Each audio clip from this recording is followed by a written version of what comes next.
이 새벽에도 우리와 함께 하신 하나님 아버지, 주의 말씀을 삼하여 주 앞에 나온 주의 백성들에게 하늘 양식으로 채워주시고 주의 성령으로 깨달음을 주시며 그 말씀대로 살아갈 수 있는 능력을 내려주시옵기를 원합니다. 나올 때에 귀한 예물을 드린 주의 백성들을 위해 하늘의 복과 땅의 복으로 채워주시고 그들의 가정과 기업에 말할 수 없는 하나님의 기적들이 나타날 수 있도록 축복하여 주시옵소서. 하나님은 살아계시며 하나님은 오늘도 우리의 소원들을 들어주시며 하나님은 오늘도 많은 것들로 우리에게 채우시기를 원하시는 분인 줄로 믿습니다. 오늘 이들이 드린 모든 헌금들이 하늘밭에 씨가 부러져서 놀라운 결실을 가져올 수 있도록 축복하여 주시고 그들의 가슴 속에 소원하는 바들을 다 이루어 주시옵소서. 예수님의 이름으로 축복하며 기도하옵나이다. 아멘. 이기주 씨가 쓴 언어의 온도라는 작은 책을 읽어본 분이 계실 겁니다. 그 책에 보면 이런 이야기가 나와요. 어느 손자가 할머니에게 할머니는 내가 아픈 것을 어떻게 그렇게 잘 알아요? 그러자 할머니가 이런 말을 합니다. 그게 말이지, 아픈 사람을 알아보는 것은 더 아픈 사람이란다. 상처를 겪어본 사람만이 상처 입은 사람의 아픔을 알고요. 또 병든 사람만이 병든 자의 아픔을 압니다. 저희 어머니는 생전에 제가 아픈 것을 정확하게 아셨어요. 왜냐하면 제가 이 세상에 태어날 때 어머니 젖을 먹지 못하고 태어났어요. 어머니가 중병에 걸리셔가지고 죽을 고비를 넘기셨기 때문에 저에게 젖 한 번 먹이지 못하고 저는 보리죽을 가지고 어린 시절을 보냈습니다. 그래서 어릴 때부터 허약했어요.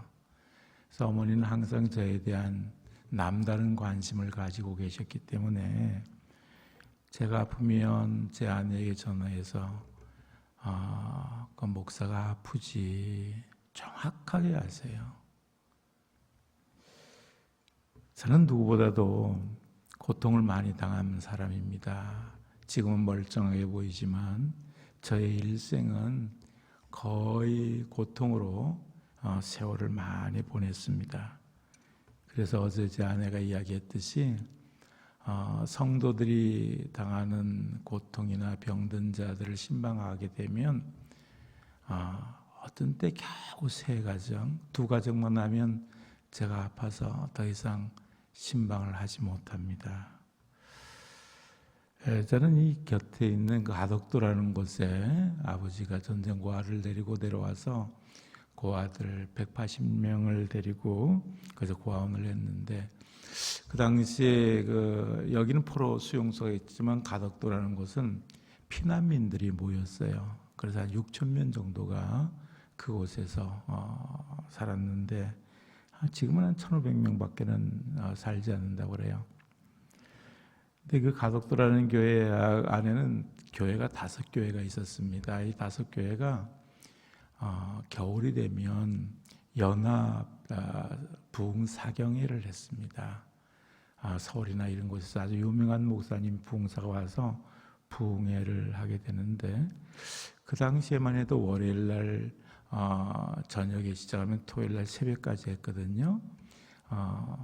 보통 새벽에 설교를 2시간 하고 낮에 3시간, 저녁에 3시간 그렇게 설교를 했는데 이제 오시는 분들이 거의 다 만담가였어요. 어떻게 그렇게 말을 잘하는지 동네 사람들이 동네 잔치였어요. 그래서 5교회가 모이니까 다른 교회, 저희 교회에서 가덕교회에서 모였는데 다른 교회의 교인들은 쌀과 김치를 가져와서 아예 숙식을 하면서 거기서 일주일을 보내는 그런 부흥사경이었습니다. 저와 관련된 목사님이었기 때문에 그 당시에 부흥사 이름을 제가 기억해요. 김형식 부흥사라는 분이었는데 제가 초등학교 3학년 때였어요. 그런데 이분이 첫날은 제가 참석하지 않아서 몰랐죠. 제일 먼저 장로님들을 불러일으켰어요. 배장로 일어나, 자녀가 몇 명인가, 그 당시엔 보통 7에서 12, 7입니다, 8입니다, 9입니다. 그래, 그 중에 아들이 몇 명인가? 5입니다. 그 5명 중에 하나님 앞에 1명 바쳤나라고 묻는 거예요. 바치지 않았습니다. 그러면 이 부흥사가 그 당시에 하나님이었어요. 화를 내면서 5명이나 줬는데 어떻게 하나님 앞에 1명 안 바치느냐고. 어느 아들 바칠래? 그걸 수첩했어요. 말 안 할 때까지 어느 아들 바칠래. 근데 그 당시에 저희 아버지는 장립사였기 때문에 나에게까지 그렇게 이야기할까? 장로들 하면 다 끝나겠지. 5교회 장로들 끝나면 다 끝나겠지 했는데 장로님들 다 끝나더니 김집사 일어나요. 아버지가 굉장히 당황했어요. 자녀가 몇인가? 8입니다. 그래? 그러면 그 아들이 몇인가? 5입니다. 어느 아들 바친 게? 아버지가 굉장히 혼란스러운 거예요. 왜냐하면 저희 가정은 위에 형님이 3분 계셨어요. 근데 형님은 다 머리가 커서 이제 다 밖으로 나와 있고, 누님이 2 있었고, 그리고 저고, 그 다음 밑에가 여동생이고 남동생이고, 형님, 누님, 여동생, 남동생 다 있는 사람 있어요? 그래서 제가 사회성이 참 좋습니다. 다 겪었거든요. 아버지가 아무리 생각해도 요놈밖에 없어. 그래서 유나 바치겠다라고 이야기를 한 거예요. 근데 집에 와서 아버지가 유나야 부르다가 아니다. 또 유나야 부르다가 아니다. 아버지로서는 제가 목사 안 하겠다 그러면 큰일 나요. 낭패거든요. 그래서 굉장히 조심스러운 거예요. 그래서 그 다음날 아침 새벽에 갔다 오더니 유나야 오늘 나하고 같이 부흥회 갈래?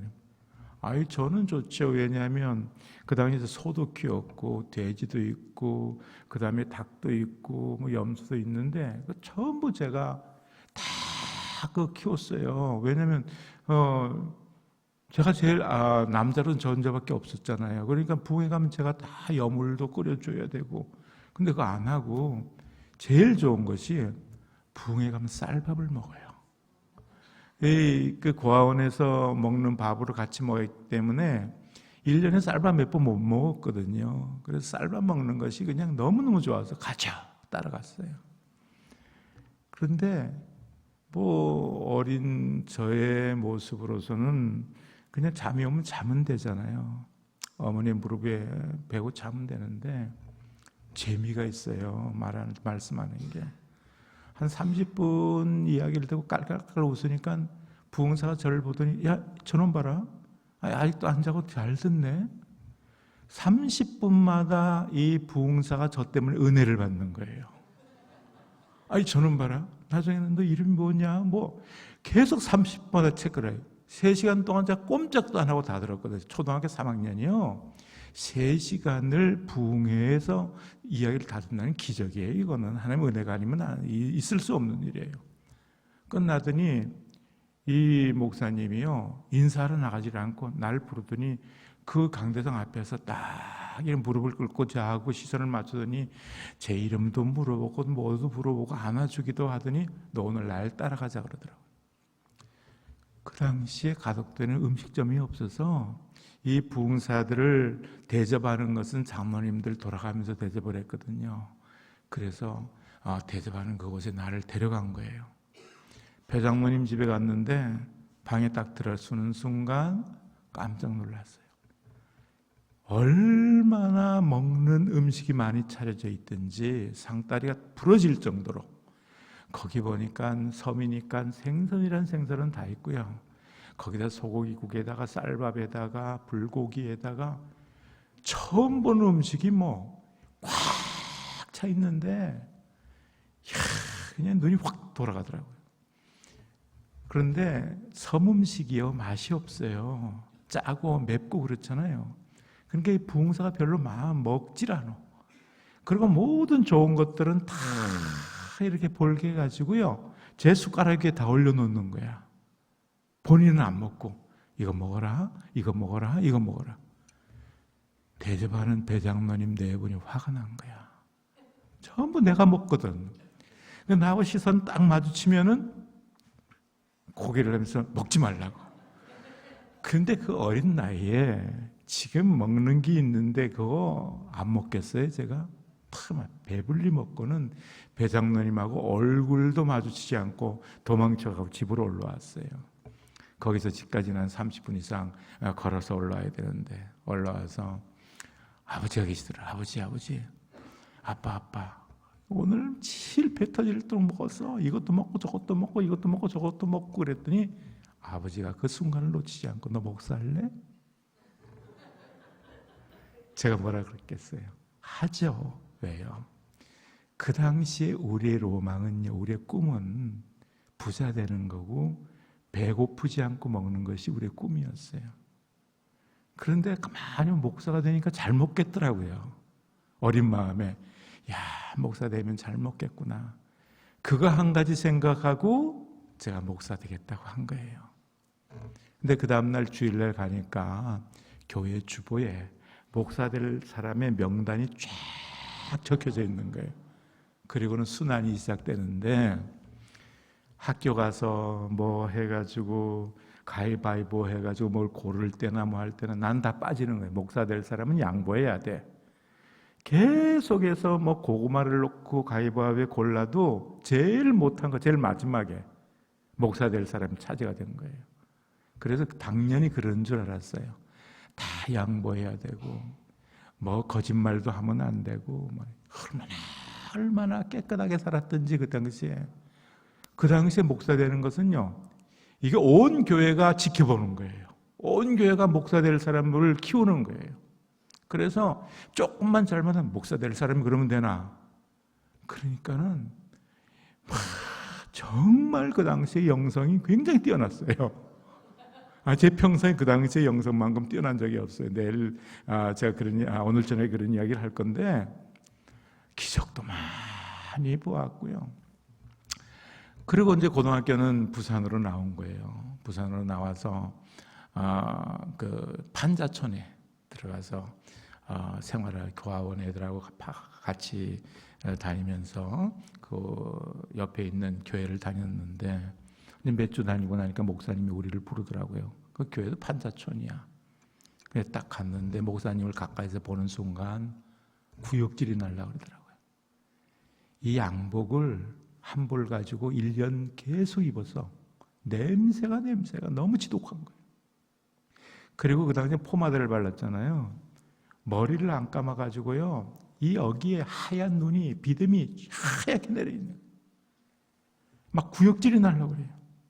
그리고 애들이 쫓아와가지고 아빠 하고 부르는데 보니까는 너무너무 못 살아. 우리보다 훨씬 못 살아. 제가 충격을 받았어요. 제가 왜 목사 되려고 그랬죠? 잘 먹으려고. 이거 아니다. 이건 아닌데. 그래서 충격을 받고 제가 몇 주 동안 기도했어요. 목사해야 되는지 안 해야 되는지 기도해가지고, 하나님, 자 목사 못하겠습니다. 어린 시절 계속 이렇게 굶다시피 그래 살았는데 또다시 목사 되고 굶으면 내 인생은 완전히 끝장입니다. 나 목사 안 하겠습니다. 따지려면 아버지한테 따지세요. 괜히 어린 나를 꼬셔가지고 목사 만들었으니까 책임은 아버지한테 있지 나한테 있지 않습니다. 그러니 책임은 아버지한테 가서 묻고 나는 목사하지 않겠습니다.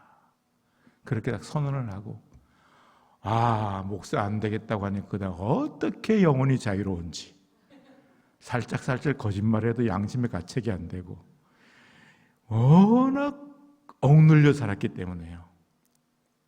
그리고 제가 이제 대학에 문과를 지원을 갔어요. 제가 왜 문과를 갔냐면 중학교 고등학교 시절에요, 도서관에서 아르바이트를 했어요. 그러면 도서관에 있는 책이란 책은 다 읽어버린 거예요. 근데 그 당시에 머리가 참 뛰어날 때잖아요. 그 책을 읽으면서 좋은 문장은 다 암송을 했어. 그래서 개천예술제다 무슨 예술제에 가가지고 글쓰기를 하면 그 암송한 그 문장들을 잘 짜집기를 해가지고 글을 쓰면 장원을 주더라고요. 근데 심사위원들이 뭐 이강수에서 어느 책에서 나온 건지는 몰라. 예? 몰라. 이상전지 뭐에서 나온 글인지는 몰라요.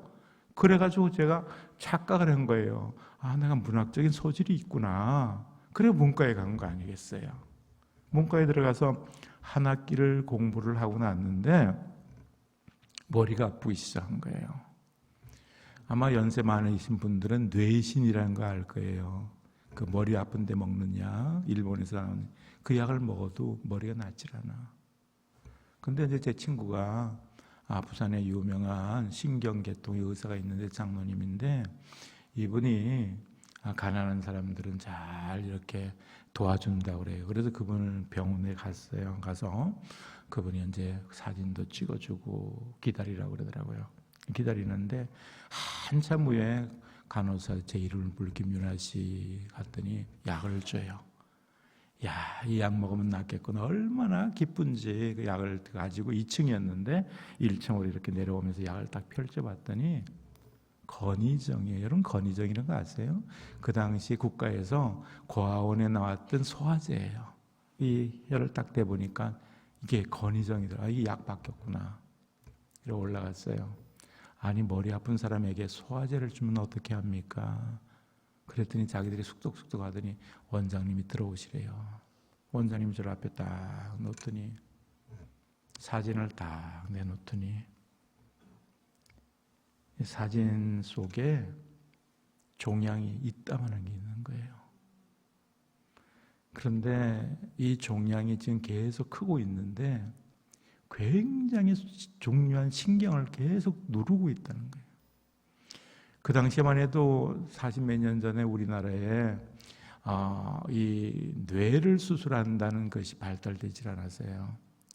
그러니까 지금 이 수술을 하다가 이 신경을 잘못 건드리면 식물인간이 될 수밖에 없기 때문에 뇌 수술하기가 굉장히 어렵다.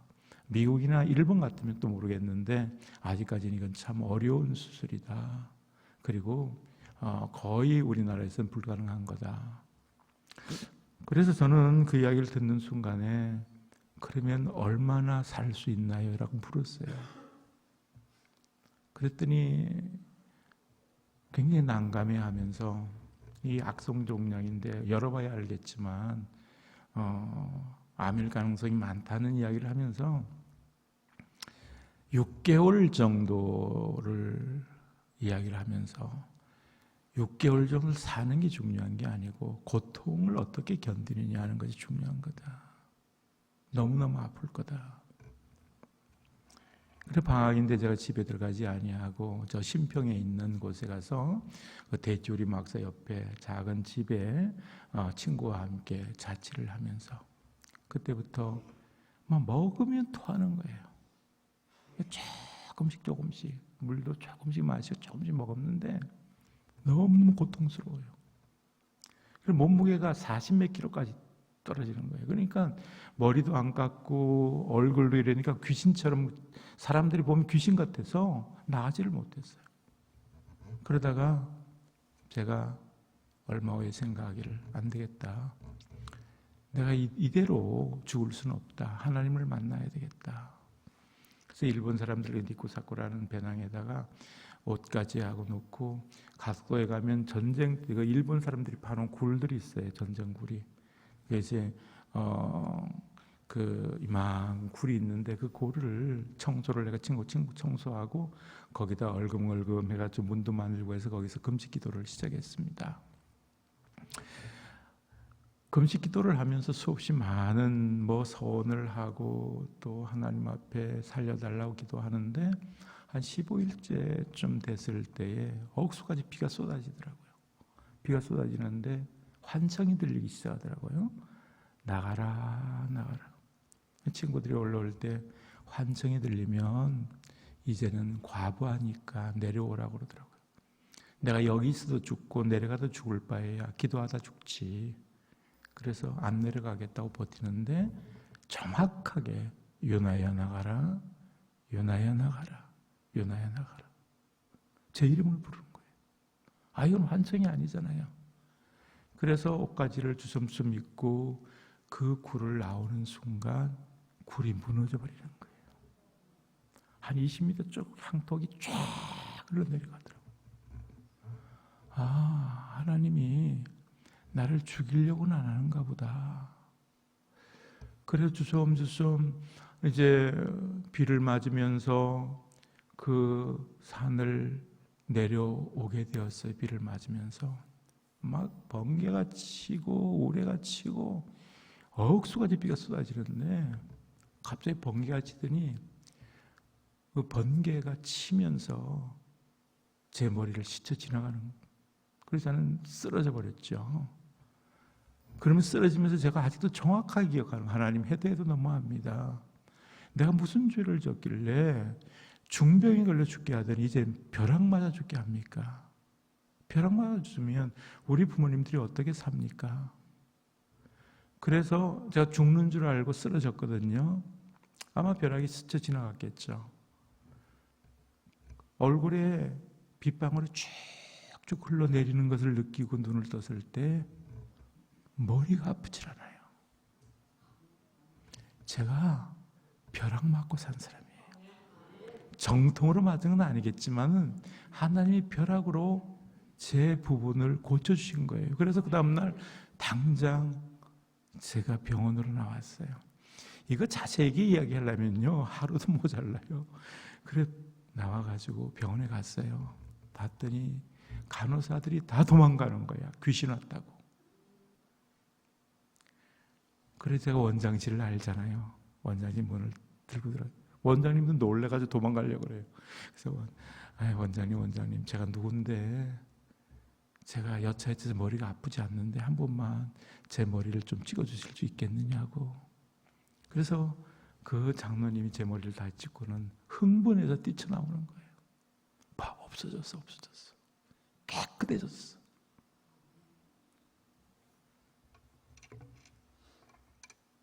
제가 15일 동안 금식하면서 뭐라고 기도했겠어요? 하나님, 낫게 해주시면 제가 주의 종 되겠습니다. 신학교 가겠습니다. 그러면서 무슨 이야기를 했냐면, 여러분 사형선고 받아본 분 계세요? 내가 마지막이다라고 생각하면요 하나님 앞에 수없이 많이 서원을 해요. 낫게 해주면 이것도 하겠다. 그런데 웬 그런 기도를 했는지, 하나님 저 낫게 해주시면요 개척교회 하나 하고 그것과 다를 바가 없어요. 그래서 우리 자유주의 신학자지만 칼발트는 이런 말을 했어요. 예수를 믿은 뒤에 두 가지를 깨닫지 못하면 그리스도인이 아니다. 하나는 내가 얼마나 큰 죄인이냐 하는 것을 깨달아야 된다. 내가 도대체 얼마나 큰 죄인이었기에 예수님이 나를 위해 십자가에 죽었느냐, 내가 얼마나 큰 죄인인가를 알아야 된다. 두 번째는 내가 얼마나 소중한 존재인가를 알아야 된다. 얼마나 소중했으면 예수님이 나를 위해서 죽으셨는가. 이 두 가지를 우리는 꼭 알아야 된다 그랬어요.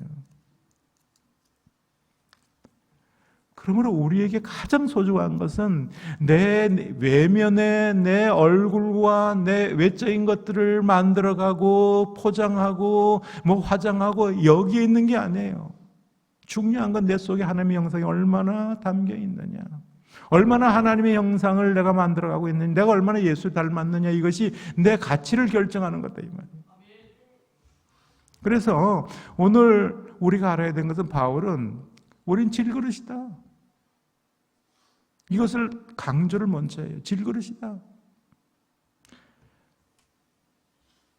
여러분 그릇 중에 제일 천한 그릇이, 약한 그릇이 질그릇이잖아요. 목욕탕에 가서 나는 또 이해가 안 되는 게, 여자들 가면 2-3시간 왜 있는지 모르겠어.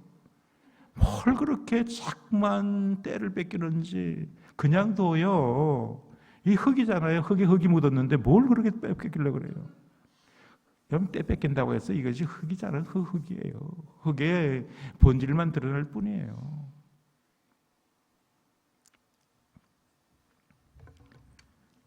우리는 질그릇이기 때문에 자동차에 부딪혀도 깨어지고 넘어져도 부서지고 그런 존재잖아요. 육체뿐만 아니에요. 우리가 모든 심령들도 다 깨어지기 쉬운 질그릇이에요. 미국에 그 공원에 가면 큰 삼나무가 이 바람에 무너져서 잘라 놓은 곳이 있어요.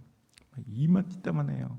거기 보면 나이테가 쭉 나와 있거든요.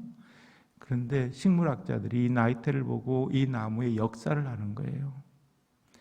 몇 년도에는 불이 났다. 몇 년도에는 가뭄이 났다. 나이테를 보면 다 그걸 알아내요. 우리 나이테에도요, 다 누구나 고난의 나이테가 다 있어요. 여러분의 인생에 고난의 나이테가 다 있다 이 말이에요. 탈을 쓰고 나를 아주 가장하고 나 아무것도 없는 것처럼 생각할지 모르지만 여러분의 인생에 전부 고난의 나이테들이 다 있는 거예요. 우리는 질그릇이에요. 이 질그릇에 보배를 담았다. 이것은 너희들이 비록 질그릇이지만은 너희들의 가치는 질그릇에 있는 것이 아니라 너희들의 속에 있는 보물에 있다는 것을 말씀해 주고 있잖아요.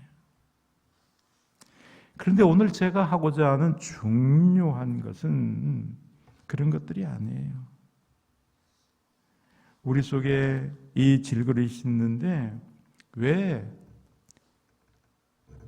우리가 예수 믿고 난 다음에 하나님이 우리를 금그릇으로 만들어주면 좋을 텐데 예수 믿고 난 다음에 부자 만들고 예수 믿고 난 다음에 아주 모든 그리스도인들이 다 잘 되면 좋을 텐데 예수 믿고 난 다음에도 질그릇은 여전히 질그릇 그대로 내버려 둔다는 거잖아요.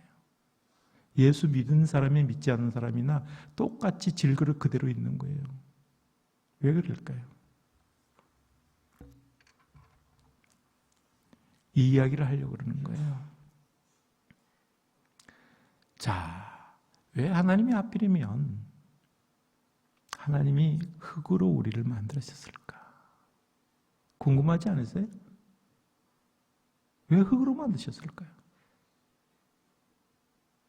흙의 특성과 우리 인생의 특성이 같아야 된다는 거예요. 자, 제일 먼저 어제도 이야기, 흙은 수용성이 탁월합니다. 흙에다가 물을 붓든지 콜라를 붓든지 구중물을 부어도 흙은 다 수용하죠. 다 받아들여요. 이게 수용성이라는 거예요. 수용성은 참 중요하죠. 여러분, 수용성은 사랑의 가장 핵심적인 부분이거든요.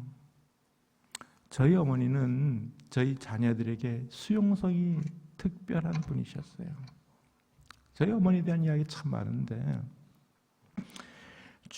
예전에는 오이를 키우든지 도마도를 키우든지 씨도마도, 씨오이 있잖아요. 그죠? 요즘은 종자를 사다 쓰지만 옛날에는 씨오이, 씨도마도 이런 걸 딱 해놓고 그걸과 씨를 받았어요. 근데 씨도마도 2개를 다 이렇게 정해놓고 이건 유난히 따먹으면 안 된다. 이건 씨야. 어느 날 주일날 주일학교 갔다 오고 어머니는 교회 갔는데 배가 너무 고픈데 도마도가 전부 시퍼래. 그런데 그 씨도마도가 보암직도 하고 먹음직도 한 거예요. 그래서 나도 모르게 씨도마지 하나를 따가지고 먹었어요. 어머니의 교회 갔다 와서 가만히 보니까는 도마도 하나가 없어졌거든. 유나야, 씨도마도 하나가 없어졌네. 엄마, 내가 이렇게 가만히 밑에서 보니까 썩었잖아. 그래서 썩은 거 다 잘라내고 그냥 먹어버렸어. 엄마가 몰랐겠어요? 그래? 그렇구나. 그러고 지나간 거예요. 제 어머니는요, 제가 잘못했든 제 이야기를 다 그냥 받아줬어요. 내가 나이가 들어도요, 어머니에게는 모든 걸 다 이야기할 수 있었던 거예요. 요즘 젊은 부모님들 애들 뭐 하면 내가 모를 줄 알아? 선수 치잖아요. 그러면 아이들이 어머니한테 이야기를 안 해요. 어머니는 수용성이 좋아야 돼요. 그래야 자녀들이 어머니에게 모든 걸 다 내어놔야 아이들이 건강해지는 거예요. 아, 내가 어떤 고난을 당하고 어떤 어려움을 당해도 우리 어머니는 다 받아줘.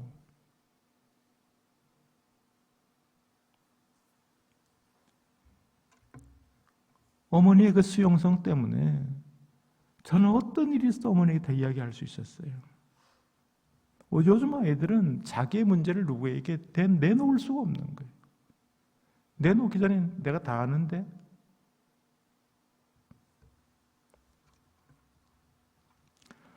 저는 우리 교회 새 가족들 올 때마다 그 수용성의 이야기를 많이 해요. 그래서 이 수용성의 이야기를 할 때 꼭 제가 이야기하는 것이 있어요. 다름과 틀림을 구별할 줄 알아야 된다. 틀린 것은 원칙적인 문제잖아요. 하나님의 말씀을 어겼느냐 안 어겼느냐, 이게 틀림의 문제라면 다름은 방법적인 문제잖아요. 너와 나의 생각이, 방법이 다르다는 거예요. 그런데 많은 사람들이 다른 것을 틀렸다라고 말하기 때문에 싸움이 일어납니다. 여러분, 남자와 여자가 틀려요, 달라요? 다른 거죠. 우리나라 조상들이 틀렸다고 생각하기 때문에 여자를 노예 취급을 했잖아요. 남자와 여자 틀려요. 그러나 달라요. 예를 들면 우리에겐 뇌가 두 개 있어요. 하나는 지성적인 거고 하나는 감성적인 건데요. 그런데 여자는 하나님이 이 두 뇌가 동시에 일을 하도록 만들어 놨어요.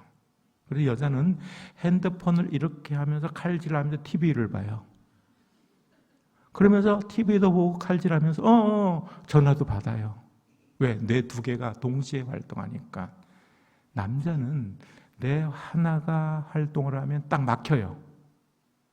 그래서 뇌가 하나가 작용해 두 개가 같이 작용을 못해요. 그래서 집중력이 강하고 발명 같은 건 남자가 많이 하죠. 하나님이 그래 만들어 놨어요. 그러니 뇌 두 개가 활동하는 여자하고 뇌 하나가 활동하는 여자하고 싸우면 누가 이기겠어요? 여자가 100% 이기죠. 그러니까 딱 싸우면 남자가 안 되니까 어때요? 주먹이 나가고 발이 나가고 그러잖아요. 그러니까 싸움이 일어나면 빨리 도망가야 돼요, 남성 동료들. 저도 처음에 그거 몰라가지고요, 딱 이제 문제가 있어서 제가 좀 합리적이기 때문에 여보, 합리적으로 이렇지 이랬는데 처음에는 그러다가 조금 있으니까 당신이 말이야 몇 년 전에 어떻게 했고 어떻게 하고 막 울었다고 웃었다고 막 왔다 갔다 하는데 정신이 하나도 없어. 여자라는 존재가 그래요. 그러니까 여자가 다르다는 것을 알게 되면 남자들이 다르구나 하고 조처를 취해야 되잖아요. 그게 틀렸다고 생각하니까 싸움이 되는 거잖아요.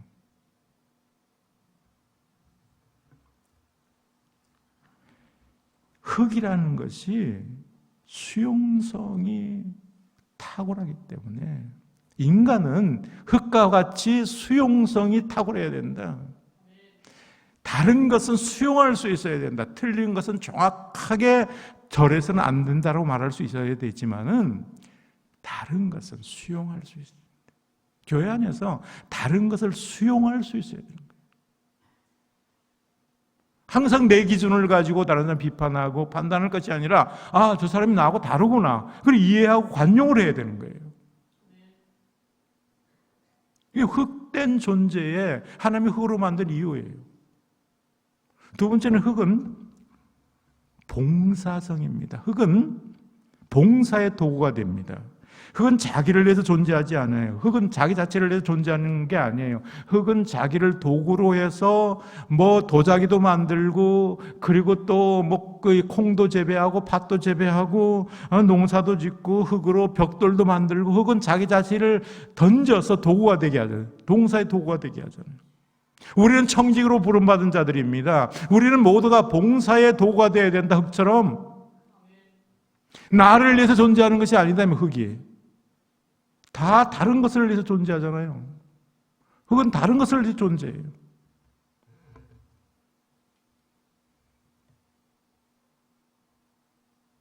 여기에 그렇게 많이 말씀하지 않아도 되겠죠. 왜 하나님이 우리를 흙으로 만들었느냐? 흙은 봉사하기 위해서, 섬기기 위해서. 본래 하나님께서 우리의 DNA, 재능, 탤런트를 주셨을 때 그 DNA가 다른 사람을 위해서 봉사할 수 있도록 주신 재능이에요. 그래서 그 재능이 살아있기 때문에 교회에 나온 우리들에게는 은사라는 것을 새로 주신 거예요. 은사로는 그렇게 풀어나가는 거죠. 세 번째, 흙은 정직해요. 여러분, 흙에다가 콩 심으면 콩이 나고 팥 심으면 팥이 나고 많이 심으면 많이 나고 적게 심으면 적게 나잖아요. 흙은 정직해요.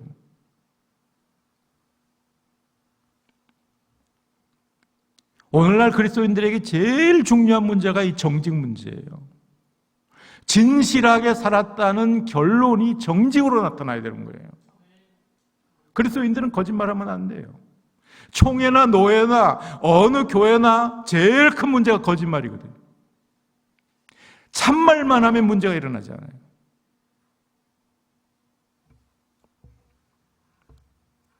저는 어렸을 때요, 아버지가 매로 나를 다스렸어요. 그래서 우리 집에는 항상 이 쌀이대로 만드는 해초리가 다 이만큼 있었어요.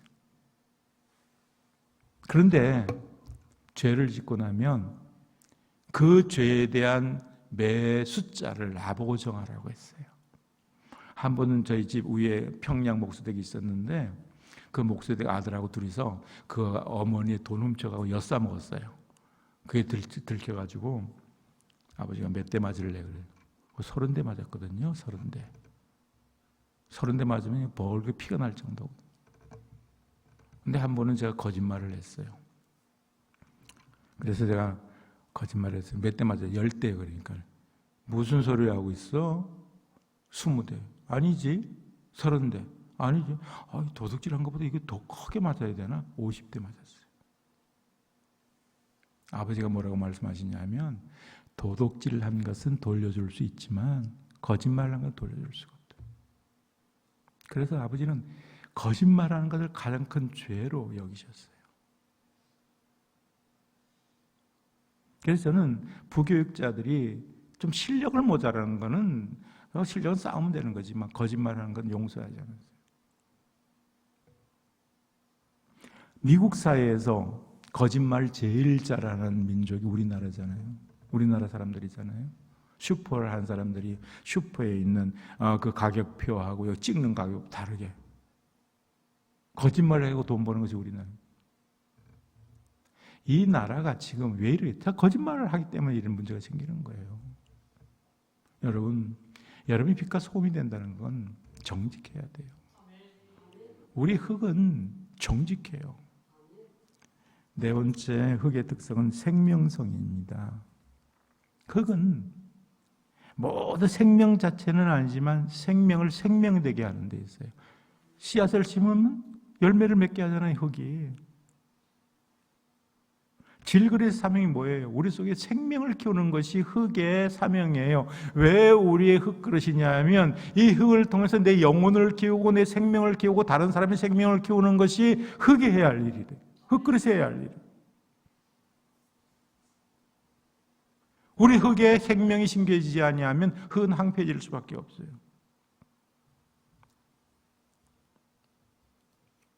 그래서 하나님이 우리를 흙으로 그냥 두는 거예요.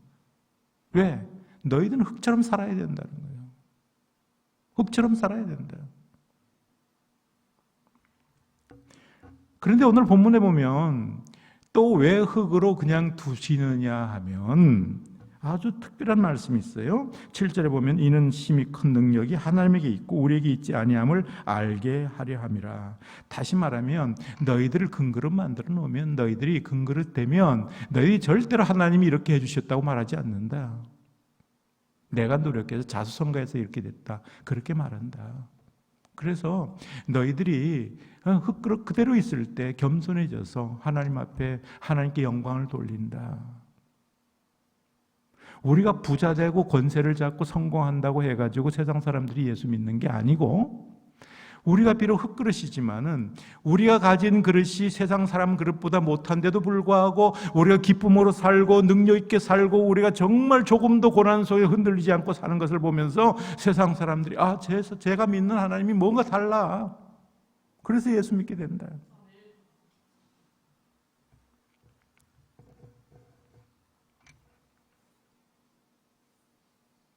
새벽이니까 또 길게 하면 안 되겠고 이제 결론적으로 말씀하는 중요한 내용은 인생은 질그릇 때문에 사는 사람이 있고 보화 중심으로 사는 사람이 있어요.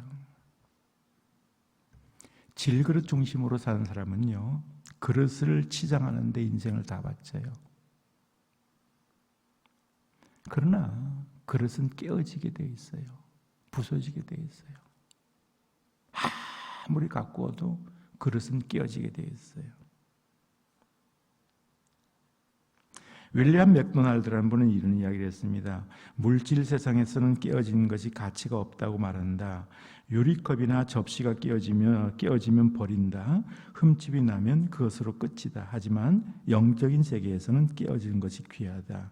깨어진 사람들을 통하여 하나님의 아름다움과 능력을 드러내기 때문이다. 우린 질그릇이 깨어지면 절망하고 질그릇이 깨어지면 좌절합니다. 그런데 여러분, 오늘 본문에 바울은 보화 중심으로 사는 사람이었기 때문에 사방으로 우겨쌈을 당하여도 쌓이지 아니하고 답답한 일을 당하여도 낙심하지 아니하며 거꾸로 뜨림을 당하여도 망하지 않는다고 했습니다. 아무리 포위를 당하고 아무리 어려운 일이 와도 깨어지는 것은 질그릇이고 보화는 보화대로 남는다. 내가 깨어지고 내 질그릇이 깨어지면 내 속에 보화가 드러난다. 내가 그대로 있기 때문에 예수 그리스도가 드러나지 않는다. 이것이 오늘 본문의 아주 중요한 결론이에요. 깨어지지 않는 질그릇 때문에 내 속에 보화가 갇혀서 전혀 이 세상 살면서 그리스도가 나타나지 않는 거예요. 하나님께서 왜 우리 질그릇을 깨뜨리느냐? 깨어져야 내 속에 보화가 드러나기 때문에. 여러분의 고난과 역경 속에서 내 질그릇이 깨어지는 것을 두려워하지 말고 염려하지 말라는 겁니다. 하나님은 일부러 깨어뜨리는 거예요. 그리스도인이 깨어지는 것은 우연히 일어나는 일이 아니에요. 그리스도인의 고난과 역경은 우연히 일어나는 일이 아니에요. 깨어짐을 통하여서 그리스도의 형상이 드러나게 하시는 거예요. 내가 박살나야 내 속에 보화가 드러나는 거예요.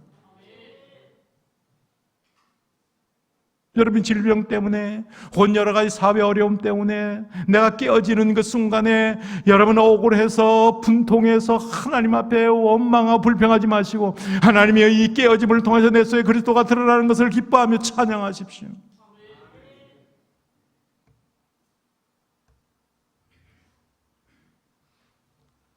바울이 감옥에 갇혔을 때, 빌립보 감옥에 갇혔을 때 얼마나 매를 맞고 온통 피투성이에 들어갔겠죠. 그들이 거기서 찬양을 했어요. 깨어짐을 통해서 찬양을 했어요. 그 감옥에 있는 사람들이 얼마나 행복한 사람이었겠어요. 야, 진짜 그리스도인. 그릇이 남들보다 못하다고 여러분들 실망하지 마십시오. 내 그릇이 다른 사람 그릇보다 못하다고 실망하지 말라 이 말이에요. 그래봤자 다 같이 질그릇이에요. 깨어지지 않는 그릇 보고 부러워하지 마시기 바랍니다. 깨어져야 진짜 그리스도인 되는 거예요. 저 어떤 사람은 너무너무 많이 깨어졌어요. 그 깨어짐을 통해서 나를 겸손하게 만들고 하나님 앞에 엎드리지 아니하면 못 살게 만들더라고요.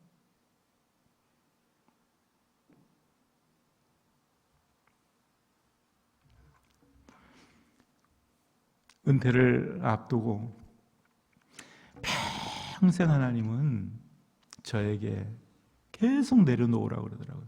이거 내려놓고 저거 내려놓고 이거 내려놓고 마지막에 이제 남은 게 내 건강하고 집 아내만 남았어요. 다 내려놓고 정말 다 내려놨어요. 저는 뭐 세상의 것에 대한 어떤 그런 미련 같은 게 별로 없거든요. 제가 한 10년 전 10년 전이 아니라 몇 년 전만 해도 장을 10개를 가지고 있어요. 10개. 이사장, 회장을요. 선교에 해가지고 이사장 저쪽 위쪽에는 우리 고신이 약하기 때문에 무슨 선교하면 전부 이사장을 저한테 하고 돈 내놓으라 그러고 다 감당했거든요. 다 내려놨어요. 딱 지금 하나 있는데 그건 지금 이양할 사람이 없어가지고 지금 찾고 있는 중이에요. 다 내려놨어요. 하나도 없이. 미련 없이 다 내려놨어요. 근데 마지막에 제가 하나님 앞에 하나님, 제가 그래도 제 아내를 책임져야 되는데 제 아내를 좀 위해서는 내가 어떻게 해야 되겠습니다. 내 건강 위한자니 건강 좀 해야 돼. 하나님이 어느 날 저보고 하는 말이 네 아내 네가 책임지냐? 너 건강 내가 책임지냐? 내려놔. 그 한마디에 건강도 안 좋았는데 선교지에 그냥 뛰어다녔어요. 지난 1년 동안에. 아프리카를 갔다가 저쪽에 소피아 갔다가 미얀마 갔다가 계속 쫓아다녔잖아요.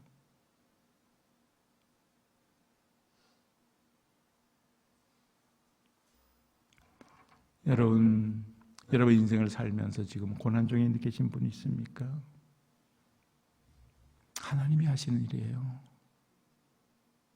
여러분을 깨트림으로 인해서 여러분 속에 보화를 드러내기 위해서 여러분의 모든 질그릇을 깨트리고 있다. 이 사실을 기억하세요. 뿐만 아니라 우리 스스로가 나를 깨트리는 결단이 필요해요. 깨어져야 할 것은 깨트려야 돼요. 깨어짐의 은총. 여러분들이 정말 교회를 섬길 때에 고난이 오고 역경이 올 때 모든 인생을 포기하지 마시고 오히려 그때 더 하나님이 드러나는 시간이에요. 그때 주를 위해서 충성하면 하나님은 더 귀하게 보시고 그때 하나님이 축복해 주시고 그때 하나님께서 여러분들에게 더 큰 은혜를 주세요. 여러분의 모든 인생길에 이 깨어짐의 은총을 통하여서 특별한 하나님의 축복이 임하기를 예수님의 이름으로 축원합니다. 하나님 아버지 감사합니다. 깨어짐을 통해 주시는 하나님의 은혜. 우리는 어차피 질그릇들입니다. 우리는 흙된 존재로 살아야 되는데 이 질그릇들 인생이 깨어짐을 통하여서 나타내고자 하는 하나님의 위대한 비전과 꿈을 가지고 살아가는 귀한 성도들이 되게 하여 주시옵소서. 예수님의 이름으로 기도드리옵나이다. 아멘.